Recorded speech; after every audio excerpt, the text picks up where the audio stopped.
والحجارة أعدت للكافرين.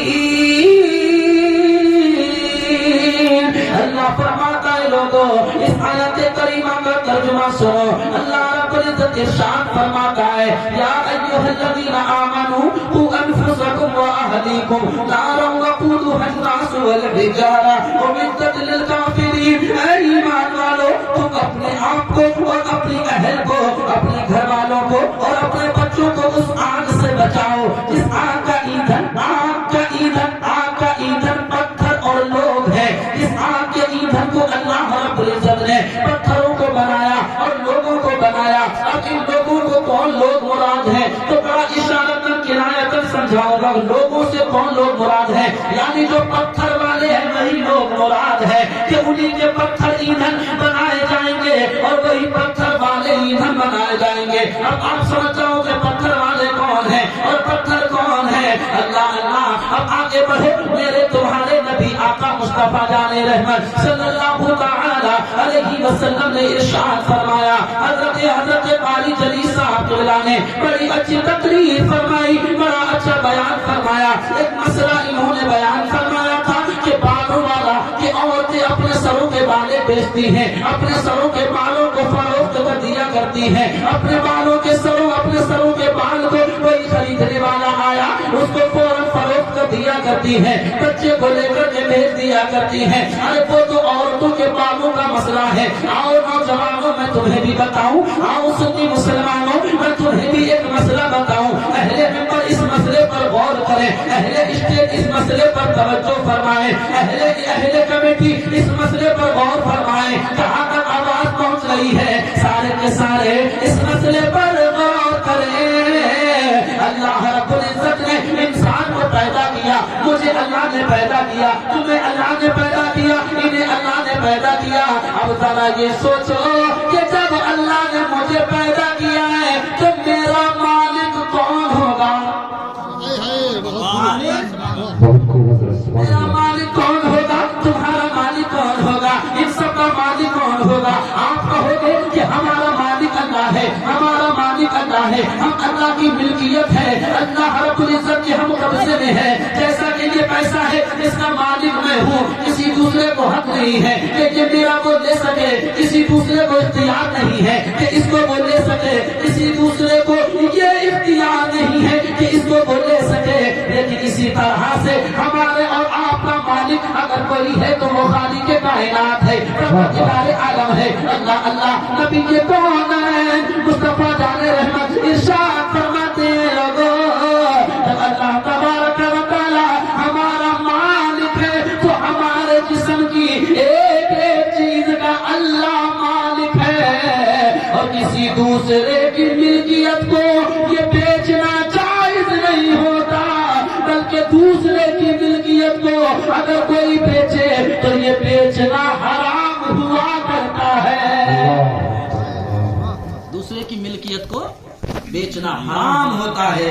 گویا کہ ہمارے جسم کے اندر اگر جان ہے تو اس جان کو بھی ہم اپنا نہ سمجھیں. ہاں میرے سنی زندہ دل مسلمانوں, اس جان کو بھی ہم اپنا نہ سمجھیں, اس جسم کے چلنے پھرنے کو بھی ہم اپنا نہ سمجھیں. اس لیے کہ ہمارے جسم کے اندر خون ہے, اس خون کا مالک بھی اللہ ہے. اسی سے علماء اکرام اور مفسرین اکرام نے خون دینے کے مسئلے کو بیان فرمایا ہے کہ خون کسی کو ہم دے سکتے ہیں یا نہیں دے سکتے ہیں. تو شریعت اسلامیہ میں حکم یہ ہے کہ خون کا مالک اللہ ہے, جسم کا مالک اللہ ہے, پورے وجود کا مالک اللہ ہے. جب پورے وجود کا مالک ہمارے اللہ ہے تو ہمارے جسم کا خون بھی اللہ رب العزت کی ملکیت ہے, اللہ رب العزت کا قبضہ ہے. جب اللہ کا ہمارے خون پر قبضہ ہے تو ہم اپنا خون کسی کو نہیں دے سکتے.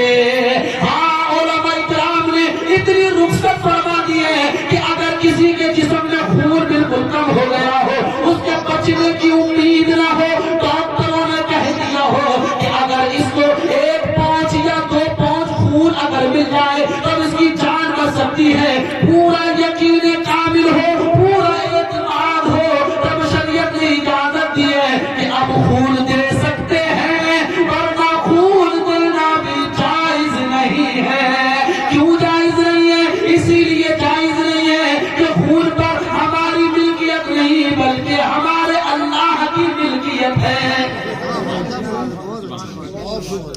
ہمارے اللہ کی ملکیت ہے، اللہ کا قبضہ ہے، کسی کی ضرورت ہے ماشاءاللہ، ہمارے رب کی ملکیت ہے، ہمارے رب کا قبضہ ہے۔ اور ایسے ہی آگے سنو اور سنتے چلے جاؤ لوگوں، آپ کو میں سناتا چلا جاؤں۔ قرآن فرماتا ہے یا ایھا الذین آمنوا قوا انفسکم واہلیکم نارا وقودها الناس والحجارۃ اعدت للکافرین۔ اس آیت کریمہ کا ترجمہ آپ نے سنا، اللہ فرماتا ہے کہ تم اپنے آپ کو اور اپنے بچوں کو اس آگ سے بچاؤ کہ جس کا ایندھن اللہ پاک نے پتھروں کو اور لوگوں کو بنایا ہے۔ لوگوں اسی آگ کی تیاری کے لیے، اس آگ کو جو تیار کیا ہے اللہ رب العزت نے، وہ کافروں کے لیے تیار کیا ہے، کافروں کے لیے بنایا ہے، کافروں کے لیے اللہ پاک نے وہ آگ تیار کی ہے۔ اللہ اکبر، گستاخوں کے لیے اس آگ کو تیار کیا ہے۔ اسی آگ سے بچنے کے لیے ہمیں اور آپ کو اللہ رب العزت نے حکم فرمایا ہے، لیکن ہم اور آپ ہیں کہ اسی آگ میں جانے والے کام کرتے ہیں، اسی آگ میں جھونکے جانے والے کام کرتے ہیں، اسی آگ میں ڈھکیلے جانے والے کام کرتے ہیں۔ آپ کہو گے اس آگ میں ڈھکیلے جانے والا کام کون سا ہے؟ تو سنیو، اس آگ میں ڈھکیلے جانے والا کام جو ہے وہ یہ ہے کہ ہم کھڑے ہو کر کے کھانا کھا رہے ہیں، تو بتاؤ یہ کھڑے ہو کر کے کھانا کھانا یہ آگ میں جانے والا کام نہیں ہے۔ کھڑے ہو کر کے پانی پینا یہ آگ میں جانے والا کام نہیں ہے۔ اللہ اکبر، اپنے بھائی کو ستانا یہ آگ میں جانے والا کام نہیں ہے۔ اپنے بھائی کا حق مارنا یہ آگ میں جانے والا کام نہیں ہے۔ اپنے بہنوں کو ستانا یہ آگ میں جانے والا کام نہیں ہے۔ اپنے ماں باپ کو ستانا یہ آگ میں جانے والا کام نہیں ہے۔ تو کون ہے؟ اللہ اکبر، آج ہمارے معاشرے کا حال یہ ہوتا جا رہا ہے، کھڑے ہو کر کے کھانا کھانا ہم اپنی شان سمجھ رہے ہیں، کھڑے ہو کر کے بسلیری سے پانی پینا ہم اپنی ویلو سمجھ رہے ہیں، اپنے آپ کو بڑا آدمی سمجھ رہے ہیں، اپنے آپ کو امیر سمجھ رہے ہیں۔ لیکن ہاں سنو، مصطفیٰ جان رحمت کی حدیث پاک صلی اللہ تعالیٰ علیہ وسلم کا فرمان سنو۔ میرے تمہارے نبی نے، مصطفیٰ جان رحمت نے، آمینہ کے لال نے، شمس الضحیٰ بدر الدجا نور الہدیٰ نے، کملی والے آقا نے ارشاد فرمایا کہ اگر کوئی کھڑے ہو کر کے پانی کا گھونٹ بھی پی لے، کھڑے ہو کر کے اگر پانی کا ایک گھونٹ بھی پی لے، تو شریعت کا حکم یہ ہے کہ حلق میں ہاتھ ڈالے اور جو پانی اندر گیا ہے اس کو نکالے۔ سنیوں، تو ایک گھونٹ پانی اگر کھڑے ہو کر کے ہم نے پیا، اس کو نکالنے کا حکم ہے، تو بتاؤ جب پیٹ بھر کے ہم نے کھانا کھڑے ہو کر کے کھا لیا، اب اس کو پیٹ سے کیسے نکالے گا؟ اس کو پیٹ سے کیسے کر کے نکالے گا؟ یہی وجہ ہے کہ اب اپنے اندر لقمہ پیٹ کے اندر جو پہنچا رہے ہیں وہ حرام طریقے سے نہیں پہنچا رہے ہیں۔ حرام طریقے سے لقمہ پہنچانا کئی طرح سے ہوتا ہے۔ حرام طرح سے یہ بھی لقمہ اندر پہنچانا ہوا کہ ہم نے لقمہ کھڑے ہو کر کے کھایا، یہ بھی حرام طرح سے ہمارے پیٹ کے اندر گیا۔ کسی کا ہم نے حق مار کر کے خود کھایا، اپنے بچوں کو کھلایا، یہ بھی حرام لقمہ ہے۔ کسی کی ہم نے ڈکا ماری کری، اس کا لقمہ خود کھایا، اپنے بچوں کو کھلایا۔ کسی کی ہم نے رشوت لی، اس کا لقمہ خود کھایا، اپنے بچوں کو کھلایا، یہ بھی حرام ہے۔ کسی سے ہم نے سود لیا، اس کا لقمہ خود